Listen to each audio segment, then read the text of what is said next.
히브리서 12장 1절부터 13절까지 말씀 우리가 함께 하나님의 말씀을 받겠습니다.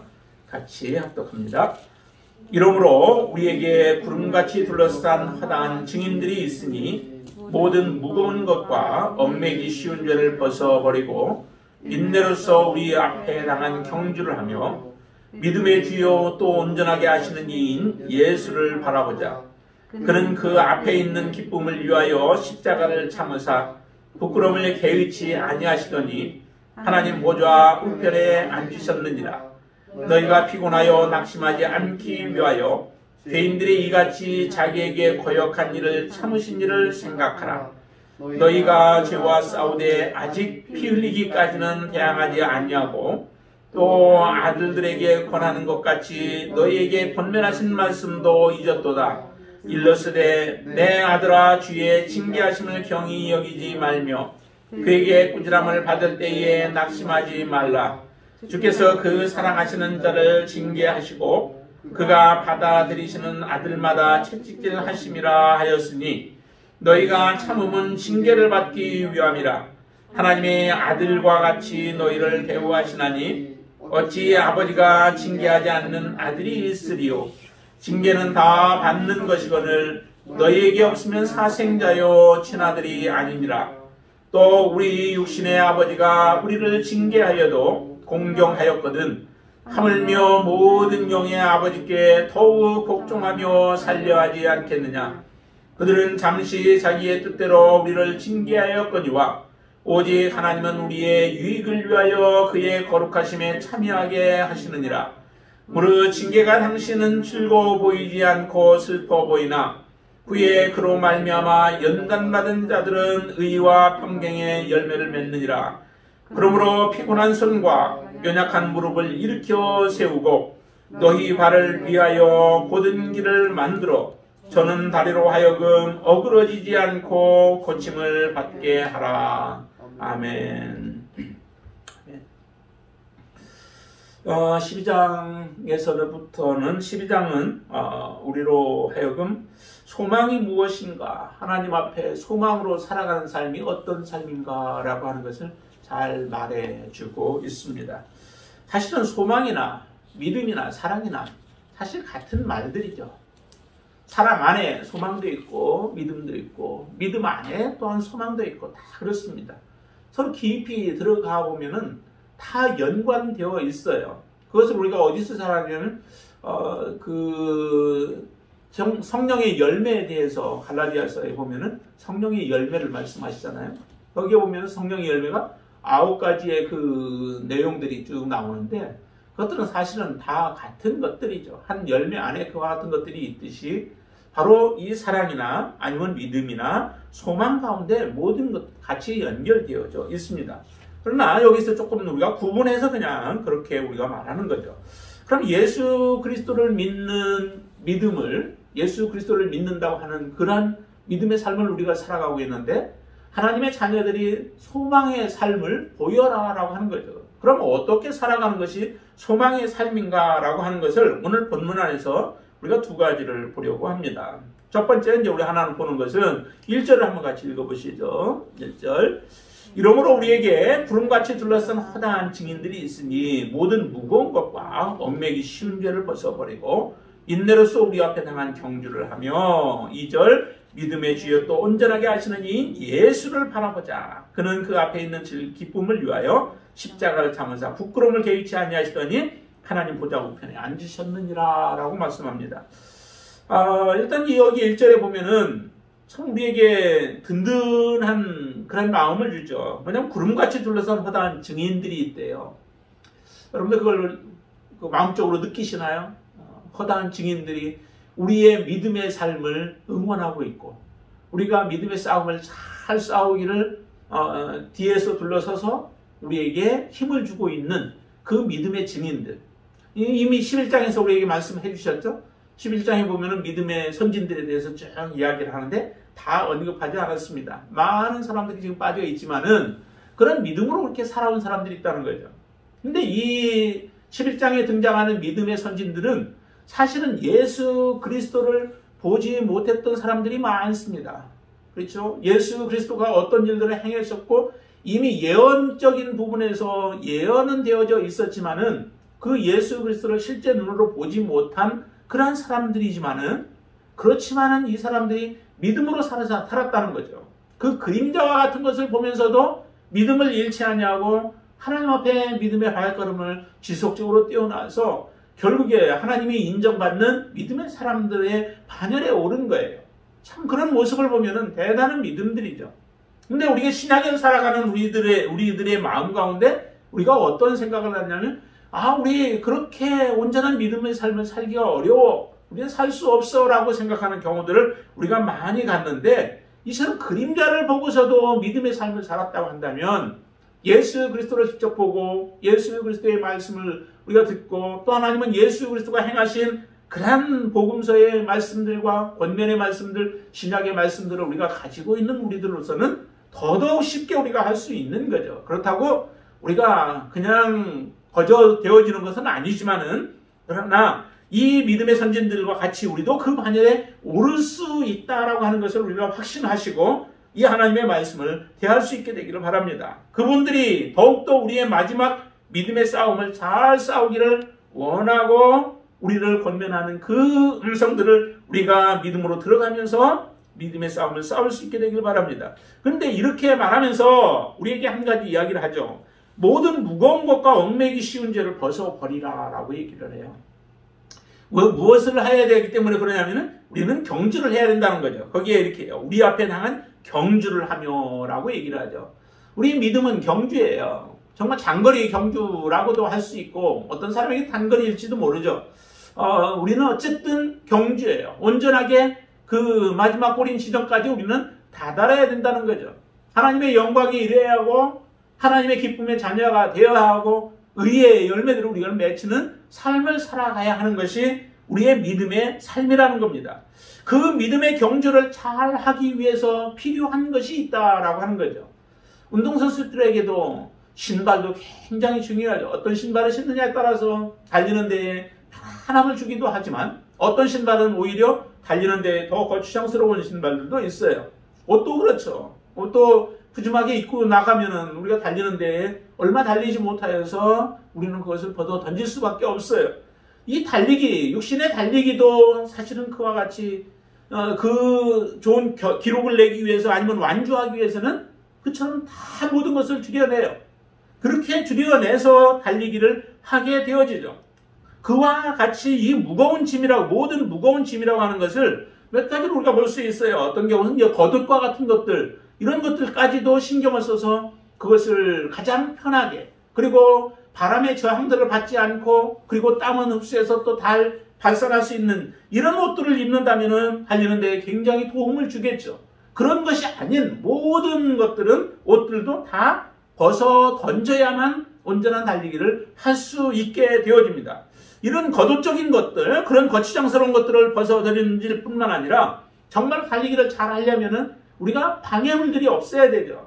그 방해물 중에 특별히 우리의 몸이 잘 준비되지 못했으면은 뚱뚱한 몸을 가지고 준비되지 못한 가운데서 달리기를 할 수 없게 되어지죠. 이런 것들도 우리는 잘 컨트롤하고 또 우리가 훈련을 통하여서 몸을 만들어 가야 되듯이 우리 믿음의 삶도 그렇습니다. 또 한 가지는 우리가 의심이나 교만이나 나태와 같은 이와 같은 것들을 우리가 가지고 살게 되어진다면 우리의 믿음 생활은 굉장히 힘들 거예요. 하나님은 우리에게 요구하시는데 근면하도록, 부지런하도록, 또 하나님의 말씀 의심하지 않고 우리가 살아가도록 하나님은 요구하시는데 이런 것들이 우리 안에 있게 되어진다면 정말 하나님 앞에 온전한 믿음의 삶을 살아갈 수 없게 되죠. 조금 달려가려고 하다 보면은 의심이 생기고 또 우리가 나태해지고 또 교만이 생겨지고 하면서 결국 우리의 믿음이 무너져 버리고 완주를 하지 못하게 되어지는 이런 일들이 되어지게 되죠. 방해가 되는, 그래서 모든 것들을 다 버려야 하는 것이 우리의 믿음의 싸움이에요. 믿음의 싸움이어서 그 믿음의 싸움 가운데서 우리가 해야 할 것들 가운데서 씨 뿌림에 대한 비유를 통하여 우리가 몇 가지 얘기를 해주었죠. 정말 하나님 앞에 온전한 믿음을 지키려면 어떻게 해야 하는가라고 하는 부분들, 그거는 우리를 유혹하는 유혹들도 우리가 뿌리쳐야 될 뿐만 아니라 또 여러 가지 환란들이 있을 때 그 환란의 두려움 앞에서 우리가 이겨내야 되죠. 삶은 무엇을 먹고 무엇을 마실까라고 하는 것들의 염려와 또 그런 걱정들이 우리에게 차지하게 되어진다면 우리는 온전한 믿음의 삶을 살아갈 수 없게 되어집니다. 이와 같이 이런 모든 무거운 것들과 또 우리가 쉽게 죄에 빠지는 것들이 있습니다. 우리가 쉽게 죄에 빠뜨리는 것, 이런 것들이 있는데 이런 것들을 우리가 벗어버리지 않는다면 결과적으로 우리는 달리기를 할 수 없게 되죠. 그러나 일단 처음에는 하나님이 우리를 완전히 어떻게 보면 다 깨끗하게 우리를 정리를 해 놓으셨죠. 예수 그리스도를 만난 모든 사람들은 이미 우리는 거룩한 자들이에요. 하나님 그렇게 우리를 만들어 놓으셨잖아요. 예수 그리스도 안에 의로운 자가 되어졌고 칭의라고 얘기를 하죠. 그래서 우리를 의롭다라고 하나님이 하셨으면 우리는 이미 거룩하게 되어진 거예요. 깨끗하게 되어진 거예요. 이렇게 되어진 상태에서 2절에 보시면 이렇게 얘기를 하죠. 우리는 당한 경주를 해야 되는데 누구를 바라보고 했냐면 예수 그리스도를 바라보라는 거예요. 예수 그리스도를 바라보는 소망이 있어야 된다는 거죠. 예수님이 이미 완주하셨고 예수님이 이미 완주하신 것은 우리와 같이 육신을 입고 완주를 하신 분이시기 때문에 우리의 목표도 가능한 거죠. 달성하지 못할 목표가 아니에요. 달성 가능한 목표를 주님이 주셨고 이미 선진들이 그것을 보여주셨습니다. 그렇기 때문에 예수님을 바라보라는 거예요. 이 예수님은 어떤 분이시냐? 거기에 어떤 분이라고 표현하여? 믿음의 주요 또 온전케 하시는 분이다라고 얘기를 하죠. 예수 그리스도가 없었으면 사실은 우리 믿음 시작도 안 됐습니다. 그냥 일반적인 믿음은 가지고 있을지 몰라도 영혼이 구원받는 이 믿음은 시작도 못했어요. 예수 그리스도가 계셨기에 그분이 이 땅에 오셔서 우리를 위하여 행하셨기에 십자가를 지셨기에 사실은 우리의 믿음이 시작이 되어진 거죠. 예수님이 나의 주가 되시고 나의 구세주가 되시는 예수님이 계셨기 때문에 그것이 시작이 된 거예요. 그래서 믿음의 주요라고 하는 것은 사실은 믿음의 시초, 창시자라고 하는 거죠. 예수님이 우리의 믿음을 창조하셨고 또 만드셨고 그리고 또 온전하게 하시는 분도 예수님이시라는 거예요. 마지막 우리의 믿음을 완전케 하시는 분이 예수 그리스도죠. 그분 앞에 우리가 서는 것이 이제 온전케 되어지는 거예요. 그 과정 속에서 우리를 붙드시고 우리와 함께 하여 주셔서 우리를 온전한 믿음의 삶을 살아갈 수 있도록 하시는 분이 예수 그리스도이시기 때문에 그 예수 그리스도를 바라보고 그 다음에 우리 앞에 있는 그 경주를 하는데 어떻게 하냐면 인내로서 하라라고 얘기합니다. 소망이 없으면 사실은 인내가 없죠. 예수 그리스도를 바라보는 믿음이 없으면 우리에게 인내가 없어요. 인내할 수가 없는 거죠. 예수님이 우리에게 영원한 약속을 이루어 주신다라고 하는 확신이 우리에게 없으면 우리는 인내할 수 없습니다. 어려움이 있을 때 그냥 포기할 수밖에 없고요. 주저앉을 수밖에 없는 거죠. 그리고 우리가 다시 일어나서 뛸 수 없게 되어집니다. 그렇기 때문에 거기에서 이런 인내로서 우리 앞에 당한 경주를 하라라고 얘기합니다. 이게 바로 첫 번째 우리가 해야 할 일. 이게 이렇게 살아가는 삶이 바로 그게 소망의 삶이라는 거예요. 정말 여러분들이 예수 그리스도를 바라보면서 지금 믿음의 삶을 우리가 살아가고 있다면 그리고 그 믿음의 삶이 녹록하지 못하죠. 여러 가지 어려운 부분들이 많습니다. 직장에 가서 그렇지 또한 집에서도 그렇지 사람들과의 관계 속에서도 그렇지 교회에 와서 때로는 그럴 때가 많습니다. 이런 것들이 있을 때마다 어려움이 있을 때마다 그 무거운 짐과 모든 것들을 다 벗어버리고 오직 예수 그리스도만 바라보고 살아가는 그 믿음 그 삶이 바로 진정한 소망이 있는 사람들의 삶의 모습이 이와 같은 삶이라고 하는 것을 우리에게 말씀해 주고 있는 겁니다. 여러분들은 그렇게 지금 살고 계시죠? 정말로 다시 우리가 더럽히지 않아야 된다는 거예요. 예수 그리스도께서 우리를 그렇게 하신 것처럼. 자, 그리고 이제 두 번째 또 우리가 해야 할 어떻게 우리가 살아가는 것이 정말 소망 있는 사람의 삶의 모습인가라고 하는 것을 보여주는데 그것은 3절부터 이제 마지막까지의 내용을 통해서 우리에게 얘기하고 있는 것은 이렇게 얘기합니다. 너희가 4절 보시면은 너희가 죄와 싸우되 아직 피 흘리기까지 대항하지 아니하였다라고 얘기를 해요. 우리가 죄와 이제 하나님이 예수 그리스도를 통하여서 우리를 거룩하게 하고 깨끗하게 해주셨으면은 그 깨끗하게 한 것을 이제 계속해서 지켜나가는 거예요.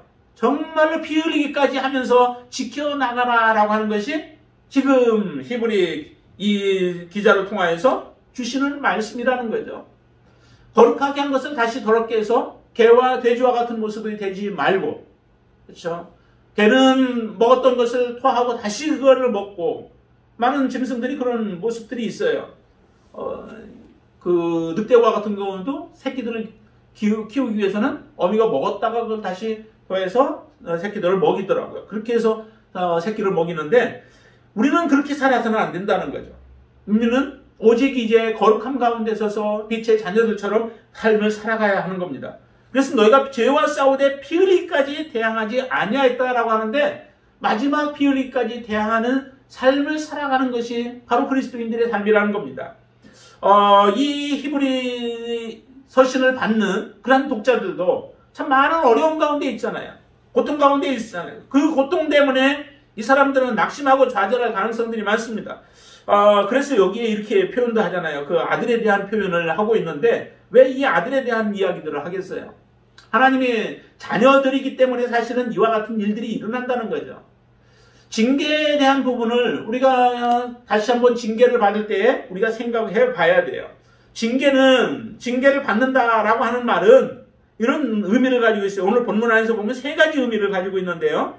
징계를 받는 것은 누가 징계를 받느냐면 아들이 받게 되어지죠. 5절 보세요. 또 아들들에게 고난같이라고 얘기를 하죠.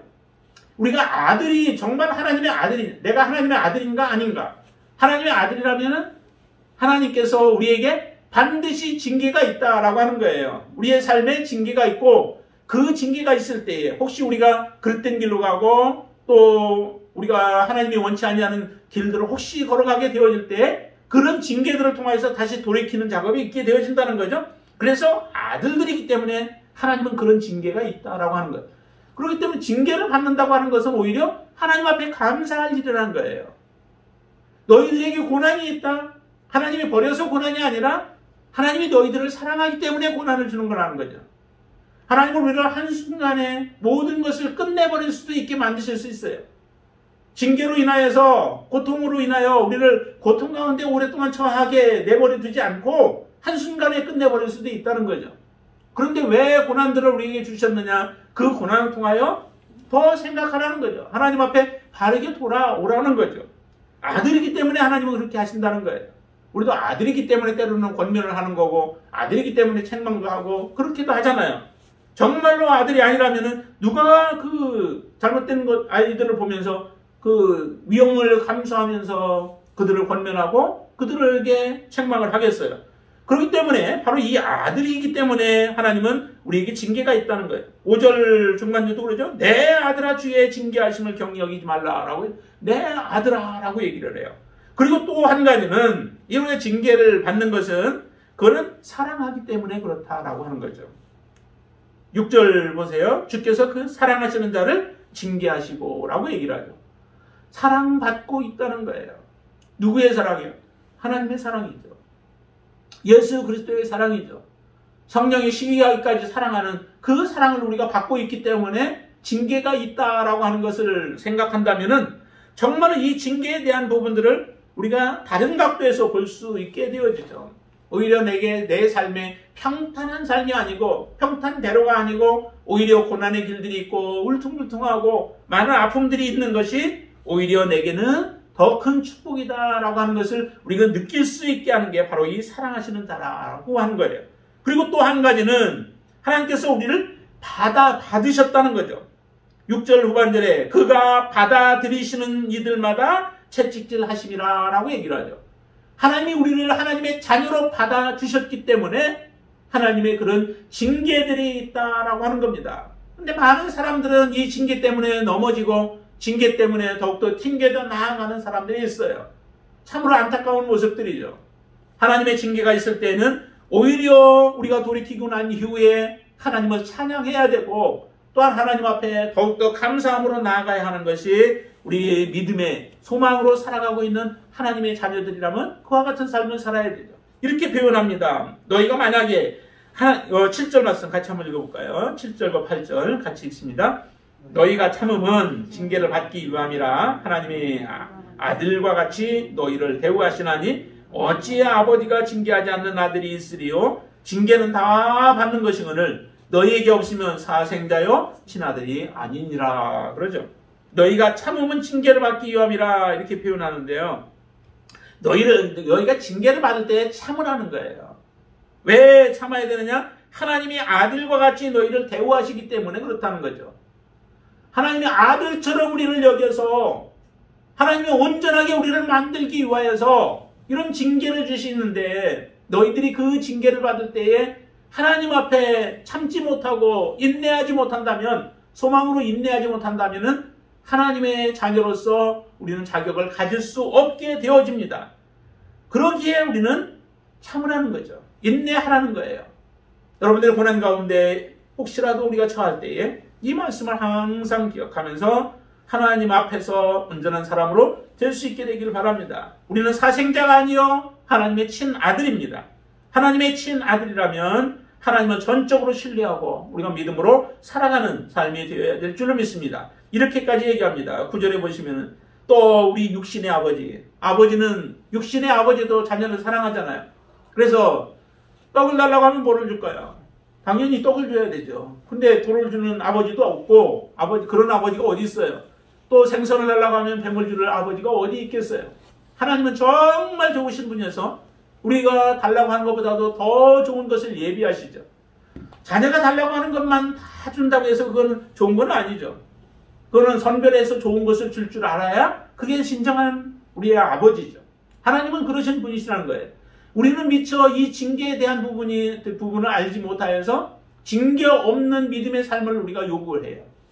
그렇게 편안한 삶을 살아가기를 원하지만 그 평안함 속에서 온전한 믿음의 삶을 살아가는 사람이 없다는 거예요. 믿음의 선진들 여러분들 보셨잖아요. 믿음의 선진들로서 우리가 구분되어지고 나타나기 위해서는 그 믿음을 시험하는 단계들이 있잖아요. 믿음을 시험할 때 그 믿음을 우리가 목숨 걸고 내어놓고 정말 하나님을 그렇게 신뢰하고 믿음으로 나아갈 때에 믿음의 선진들의 반열에 오르게 되어졌지 그냥 믿음이 되어지지 않았다는 거예요. 모든 사람들이 다 그래요. 그들의 믿음에는 반드시 이런 역경들이 있었고 고난들이 있는데 그 가운데서 하나님을 믿는 믿음에 보인 거죠. 하나님 앞에 그 믿음을 드러낸 거예요.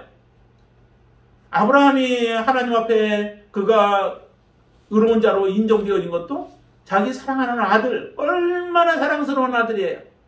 그런 아들을 하나님 앞에 바쳤을 때 내가 독자 이삭을 나를 더 그 아들보다 사랑하는 것을 내가 알았다라고 하시면서 아브라함을 믿음의 조상으로 세워주시잖아요. 우리의 삶이 바로 이와 같은 동일한 모습이라는 거예요. 하나님은 이렇게 우리를 사랑하신다라고 하는 겁니다. 징계는 하나님이 그냥 주지 않습니다. 우리의 부모도 육신의 부모도 그들을 징계할 때에 목적이 있죠. 목적을 가지고 징계를 하죠. 왜? 저 아들이 저렇게 살아가면 안 되기 때문에 그렇다라고 하면서 우리는 그 자녀들에게 징계를 하게 되어지기도 하고 어렸을 때는 징계를 하고 또한 커서는 이제 훈계를 하면서 우리가 하는데 하나님은 얼마나 더 그러시겠냐는 거예요. 하나님은 목적이 있죠. 하나님의 징계의 목적이 어디에 있을까요? 거기에 보면은 10절 말씀 한번 보실까요? 10절 같이 한번 읽습니다. 그들은 잠시 자기의 뜻대로 우리를 징계하였거니와 오직 하나님은 우리의 유익을 위하여 그의 거룩하심에 참여하게 않으시느니라. 그게 뭔다면 우리의 유익이에요. 모든 하나님의 자녀들의 유익이에요. 내가 아무리 고통 속에서 울부짖고 그러면서 하나님 앞에 불만을 터뜨려 놔도 하나님은 우리에게 더 큰 유익을 준비하고 계신다는 거죠.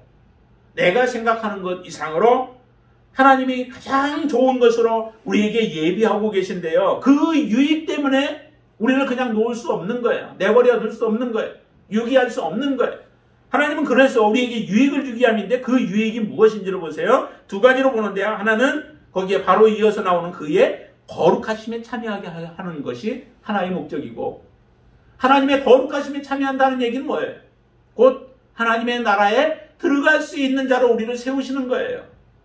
여러분들이 거룩해야 정말 하나님 앞에 갈 수 있잖아요. 하나님은 거룩하신 절대적인 거룩을 가지고 계신 분이 바로 하나님이세요. 그렇기 때문에 우리도 그 절대적인 거룩을 가진 자가 되어야 되죠. 예수 그리스도로 말미암아 우리가 그 거룩을 가졌고 하나님의 의를 가진 자들이잖아요. 그런 거룩하심에 참여하여서 함께 누리기를 원하시는 분이 하나님이시다라고 하는 겁니다. 이 하나님의 마음, 하나님의 뜻을 여러분들이 왜곡할 수 않게 되기를 바랍니다. 하나님이, 그리고 두 번째는 보면 11절 보세요. 11절. 무릇 징계가 당시에는 즐거워 보이지 않고 슬퍼 보이나 후에 그로 말미암아 연단받은 자들은 의와 평강의 열매를 맺느니라. 당시 받을 때는 얼마나 즐거워 보이지 않고 슬퍼 보인대요. 그 모습을 보시는 하나님도 우리의 아파하는 그 모습을 하나님이 아파하실 거예요. 그렇지만 그것을 견디고 나서 조금만 더 인내하고 나면, 그리고 참으면, 피 흘리기까지 우리가 인내하면 하나님은 그 다음에 우리에게 주시는데 의의 평강의 열매를 맺게 하신대요. 하나님의 열매를 우리에게 계속 요구하시잖아요. 나무는 열매를 보고 안다라고 말씀하시고, 그게 거짓 선지자인지 아니면 참된 선지자인지도 열매를 보면 안다라고 말씀해요. 근데 우리에게도, 우리가 하나님의 자녀라면 당연히 하나님의 열매를 내야 되죠. 포도나무에 비유해서 예수님이 포도나무고 그 다음에 우리는 그 가지라고 말씀하시면서 우리로 하여금 많은 열매를 맺게 하시기를 원하죠. 그래야 하나님 앞에 영광이 되기 때문에. 근데 여기에 보니까 어떤 것을 통해서냐면 이 징계를 통해서 우리로 하여금 의의 열매를 맺게 하신다. 의와 평강의 열매를 맺게 하신대요. 이런 의와 평강의 열매를 이런 고난과 역경을 통하여서 우리로 하여금 맺게 하기 때문에 이 징계라고 하는 것들은 우리에게 필요하다라고 하는 겁니다. 하나님의 자녀이다면. 그리고 우리가 온전하게 하나님의 뜻 가운데 서서 주님을 섬긴다면은, 그런 징계들이 없이도 하나님의 온전한 의가 이루어진다면은 그렇게 하게 하시겠죠.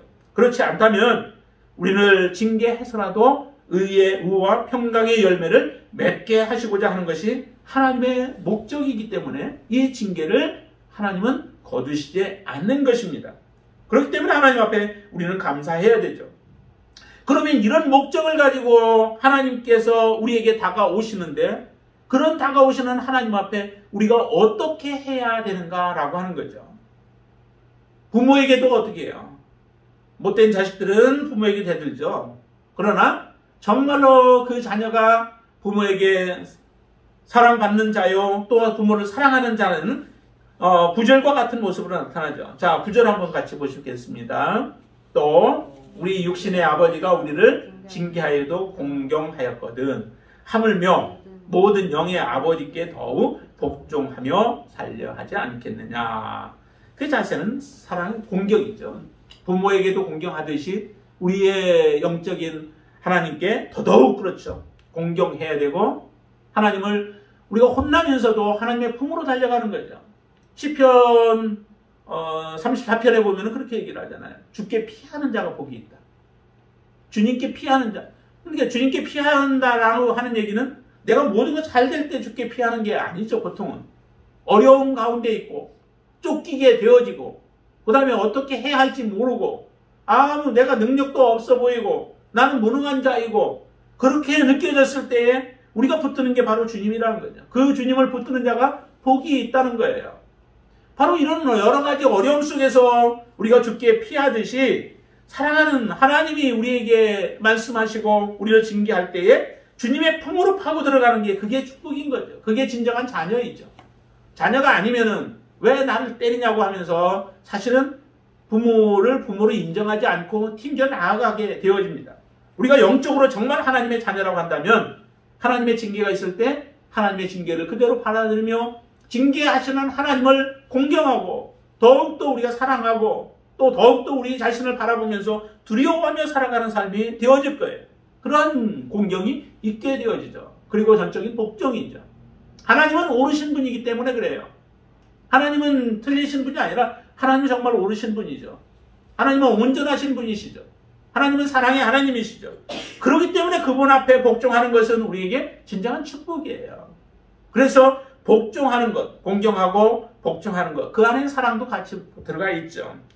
온전한 사랑으로 하나님을 사랑하는 그러한 삶, 이렇게 살아가는 것이 바로 하나님의 자녀들이 믿음으로 살아가는 모습이라는 거예요.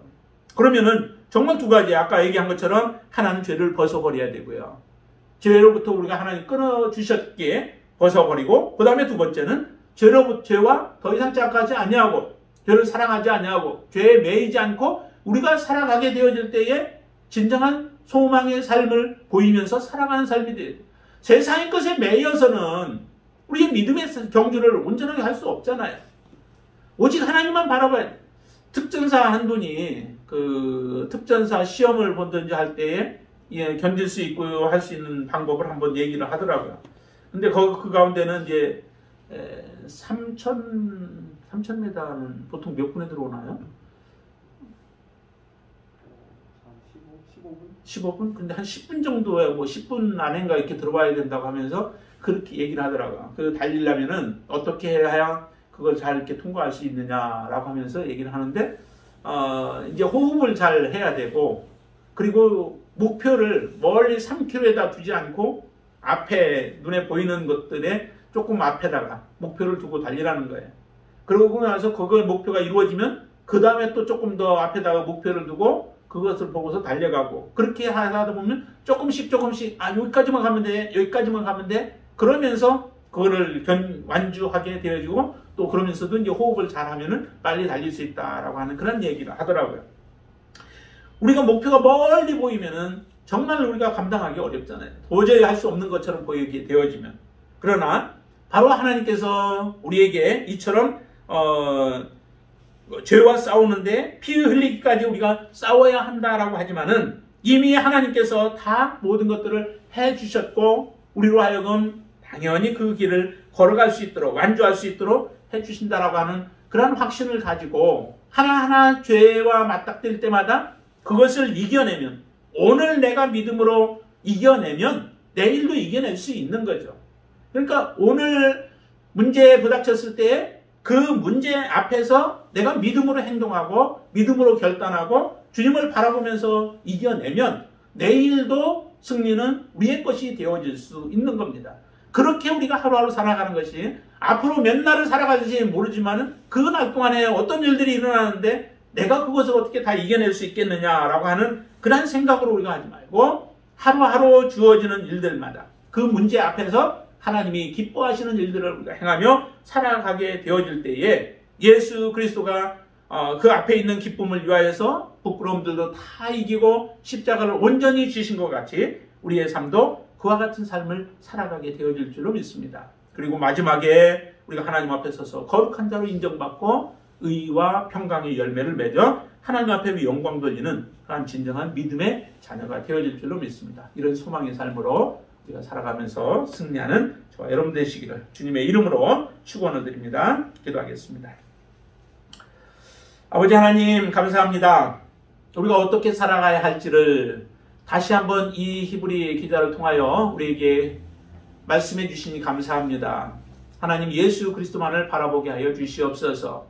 오늘도 예수 그리스도가 우리의 삶의 힘이고 능력이 되게 하시고, 또 그로 인하여서 우리의 모든 죄들을 이기고 또 악과 싸워서 승리할 수 있는 믿음의 삶을 살 수 있도록 인도해 주셔서 감사합니다.